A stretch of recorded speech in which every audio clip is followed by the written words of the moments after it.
محترم ناظرین، صحت عطیہ خداوندی ہے اور ہر شخص کو اس بات کا بخوبی احساس بھی ہے کہ اس کی صحت کو برقرار رکھنے والی ہستی نے اس پر اپنی رحمت کا سایہ کیا ہوا ہے اور اسے اپنے خصوصی فضل سے نواز رکھا ہے۔ لیکن یہ کس قدر تکلیف دہ اور شرمناک بات ہے کہ اس احساس کے باوجود انسان اپنی صحت کی حفاظت نہیں کرتا، بلکہ اپنی صحت برباد کرنے میں لگا رہتا ہے۔ انسان ہمیشہ اس گمان میں رہتا ہے کہ وہ جو کھاتا پیتا ہے وہی جزو بدن بن کر اس میں توانائی پیدا کرتی ہے۔ اگرچہ یہ بات سچ ہے، مگر طبی اعتبار سے غذا کو جزو بدن بننے کے لیے جن چیزوں کی ضرورت ہوتی ہے، انسان شاذ و نادر ہی اس جانب غور کرتا ہے۔ معدہ تندرست ہو تو غیر معمولی غذا بھی ہضم ہو جاتی ہے، مگر غیر معمولی غذا کے ہضم ہونے کا معاملہ سدا ایک جیسا نہیں رہتا۔ غذا کو جزو بدن بنانے کے لیے انسان کا حرکت کرتے رہنا بہت ضروری ہے۔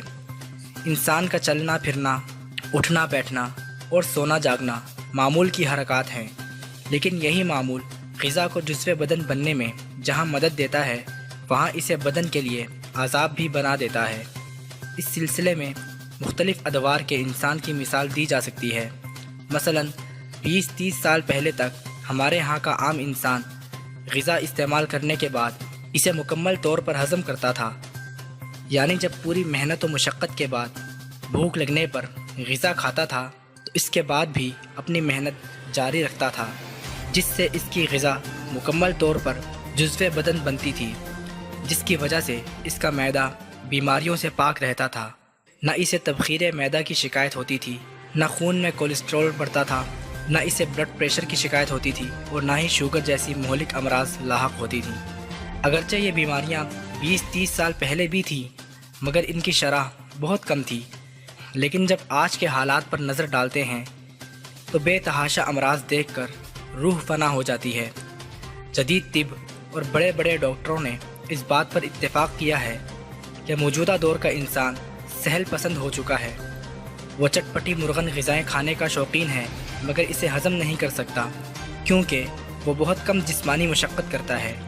نئے دور کا انسان دماغی کام کر کے بہت تھک جاتا ہے، نقل و حرکت کے لیے سواری کا سہارا لیتا ہے، چاہے ایک ہی دفتر کے ایک فلور اوپر یا نیچے والی منزل پر کام ہو۔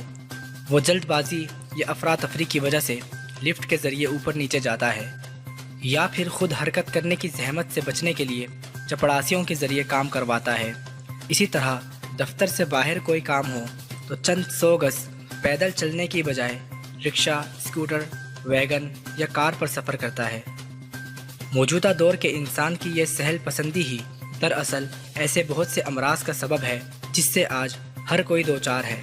البتہ ایسے لوگ جو اپنے دفتری امور انجام دیتے وقت کرسی سے چمٹے نہیں رہتے اور صرف خود کو جسمانی طور پر فعال بنانے کی غرض سے سارا دن ذہنی اور جسمانی کام کرتے ہیں، ان کی صحت خاصی بہتر رہتی ہے۔ ایسے لوگ depression, blood pressure, heart attack اور شوگر کے علاوہ معدے کے متعدد امراض سے خاصی حد تک محفوظ رہتے ہیں۔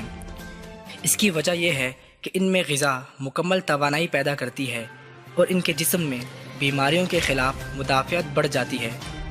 آپ نے اکثر دیکھا ہوگا کہ نوجوانی میں کھیل کود کرنے والے اکثر نوجوان صحت مند رہتے ہیں، لیکن جو ہی وہ پیشہ ورانہ زندگی میں قدم رکھتے ہیں یا پھر روزگاری کے باعث ورزش کرنا چھوڑ دیتے ہیں تو انہیں بیماریاں دیمک کی طرح لگ جاتی ہیں۔